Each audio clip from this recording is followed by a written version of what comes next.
you know the Japanese director Satoshi Kon?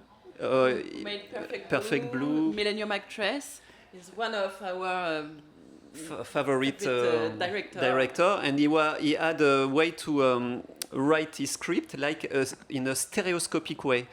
So you tell your story with several layers, thematics, and each time you watch the movie, you can see it. You can see a different movie, you know. I'm Russ Milheim from The Direct. Thank you guys for talking to me about the film. First question is just, how's the festival going for you both? How's the reaction to the movie? How's it looking? Pretty well. Yeah. In fact, we have the screening. We had the screening yesterday night, and we were very excited because we heard a lot about Fantastic Fest by the other directors from Europe who came here, and they said that the audience is wild, and so we were very excited about that. And they are real connoisseurs. They know the genre, and it was very great to exchange with them. And they knew our previous movie, and so it was a nice moment. Yeah. Yeah. Well, my first or the question that I wanted to ask right off the bat was, you guys are under the Shudder label, which is known for horror. But I'm curious, do you guys consider this a horror movie overall?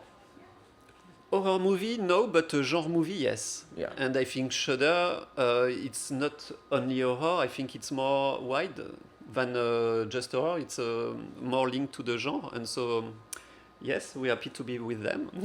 No, they're great. And even watching the movie, there's some awesome shots and scenes that are disturbing, and they do breach into that horror and unsettling. Oh, okay, all right, here we go. But no, yeah. So.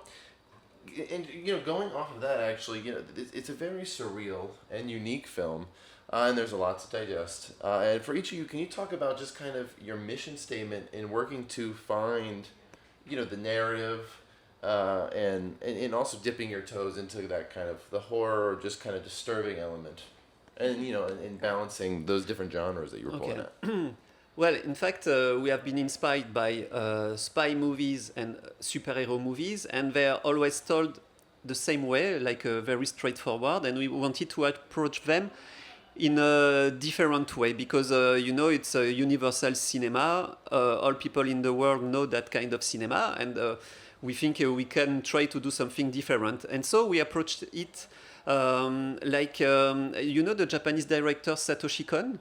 Made Perfect Blue. Millennium Actress is one of our favorite director, and he had a way to write his script in a stereoscopic way.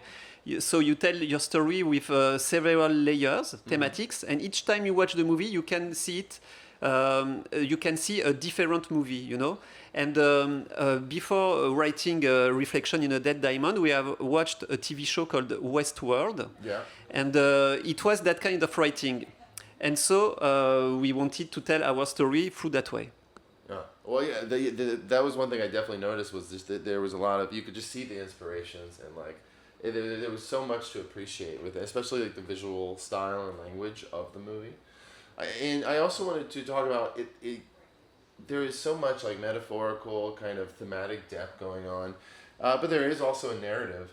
So what is that balance of okay, this is our narrative, but there's also visuals and scenes that are definitely, they lean more towards metaphorical thematic kind of stuff. So what was the balance there for you guys? Yeah, totally. In fact, when we have written the script, we have written it with colors. Each thematic, each narratives had a specific color, and when we have finished the script, we have watched it, with distance, and we have seen that all the colors were well balanced. And so we had this first idea, who was that spy who think about his past, his memories, and you don't know what is the nature of these memories. Are they real or they fake? And after we put a lot of thematics that we wanted to approach, because there's not just it's not just about cinematic references, but about exhibitions we have seen, the world in which we're living, And so voilà, it was the process, I think. No. Yeah. Well, there's a lot of meta elements too in it, and I thought that was a lot of fun. How much of that can you talk about? Of like, putting those meta elements in there, and, for people to appreciate and connect with. But in fact, we loved the how to say it? Bruno, please help me with my English. It's terrible. We love what? Les Eurospy, psyché avec les gadgets.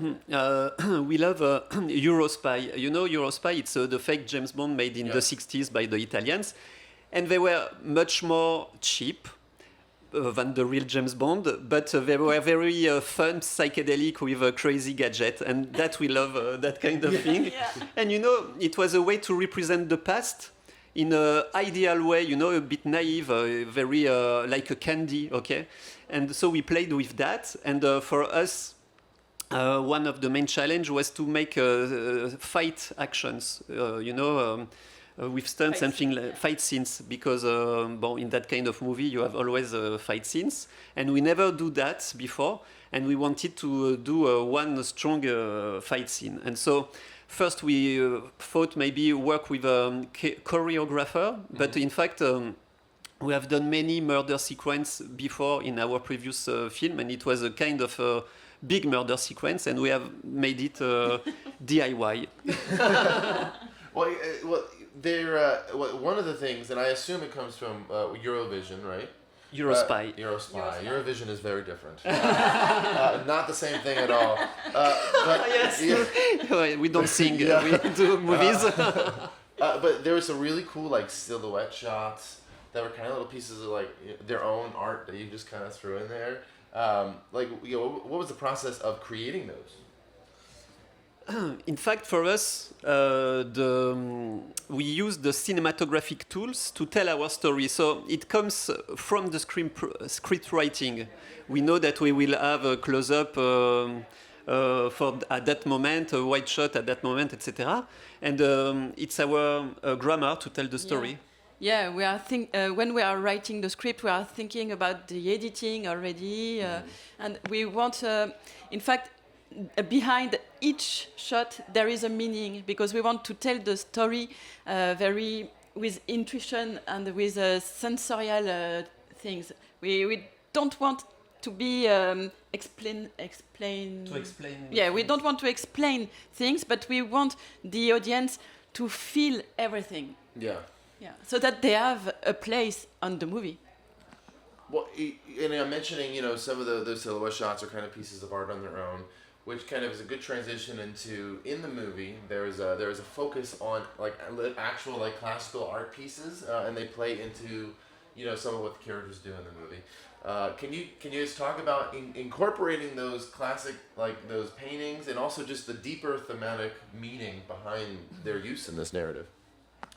In fact, in the movie there are some Caravaggio paintings, and so it's an Italian painter, an old Italian painter. And for me, the way Italians have made horror movies in the 60s, 70s, it was the continuity of the Italian paintings, because there is a kind of poetry in the use of Eros and Thanatos, of eroticism and violence.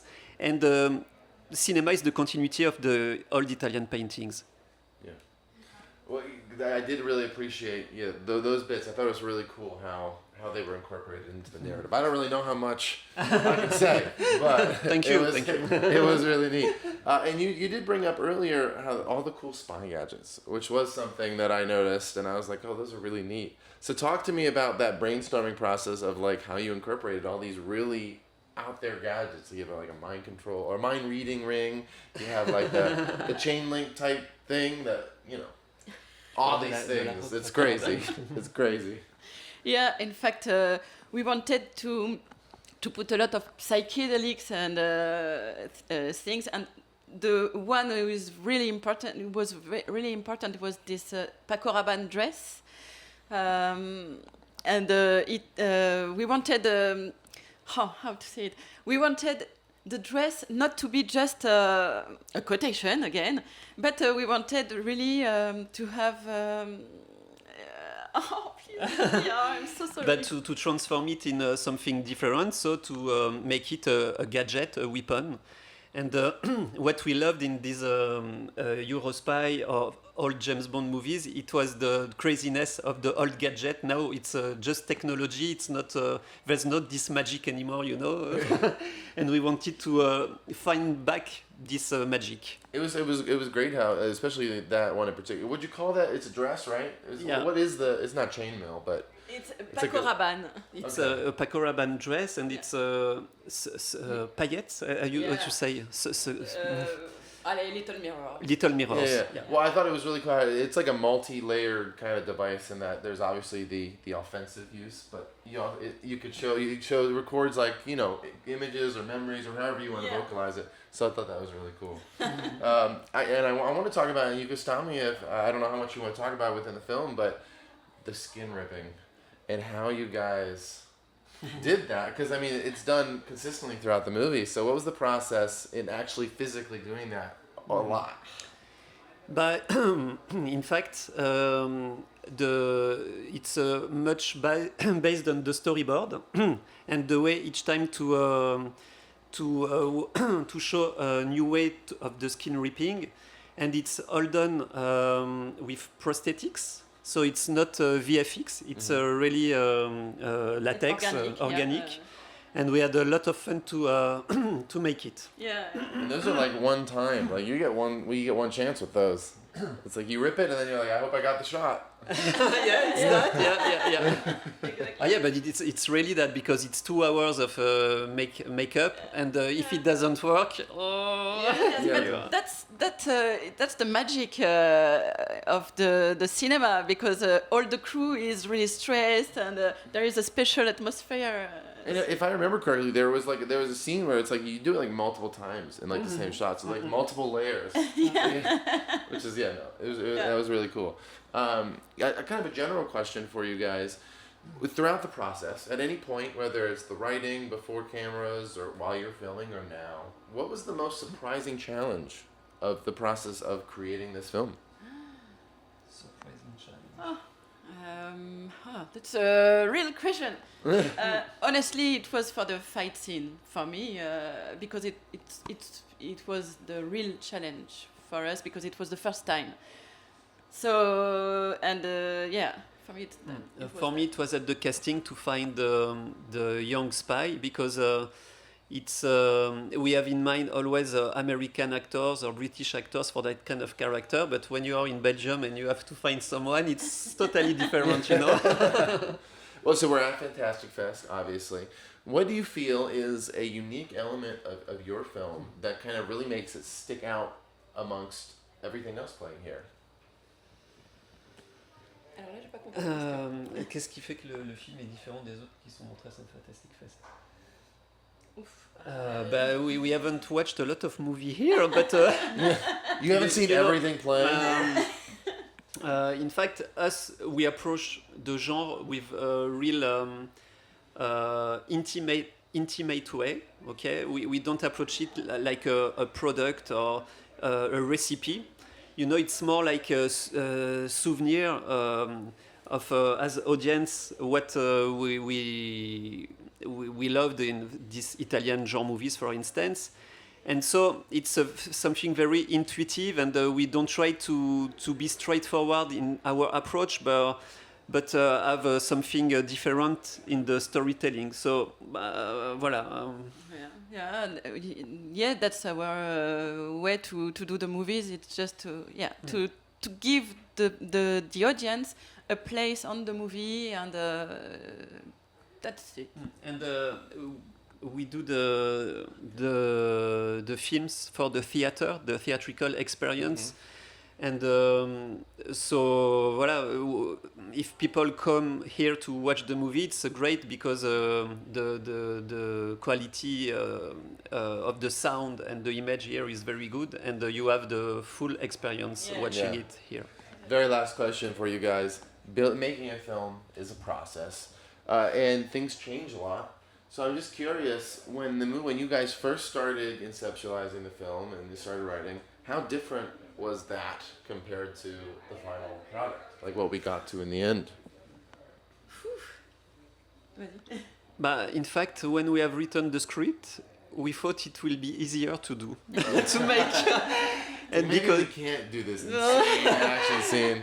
because in fact when we write the script we know that we won't have a big budget, so we write the action sequence and the car chase sequence in a very economic way. But finally when we had to do it, it was a real challenge, and we didn't think it was so hard to make. Yeah, well, you guys did it, and you're here at Fantastic Fest, and people seem to love it. So congratulations, and thank you so again much. so much. Thank you.